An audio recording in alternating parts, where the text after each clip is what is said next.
Sementara itu, selain ancaman karhutla, musim kemarau yang terjadi saat ini juga berdampak dengan sektor pertanian, sehingga membuat padi yang ditanam petani mengering karena alami kekurangan air.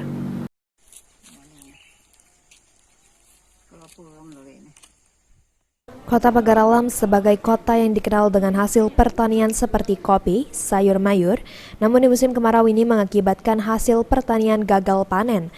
Gagal panen diakibatkan oleh kekurangan sumber air yang sangat dibutuhkan dalam proses menanam, apalagi sawah yang butuh air agar padi tumbuh dengan baik. Rusma, salah seorang petani di desa Simpang Embacang, Kelurahan Karangdalo, Kecamatan Dempo Tengah, menahan tangis melihat ladangnya yang belum genap 1 bulan itu sudah mengalami keretakan tanah, padi yang menguning hingga tumbuh rumput liar.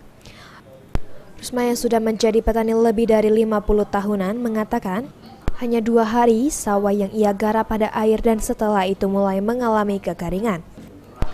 Ditambahkan Rusma, tanaman padi dari proses menanam hingga panen sekitar 3,5 bulan, namun saat dilanda cuaca kemarau seperti ini kecil kemungkinan padi akan tumbuh.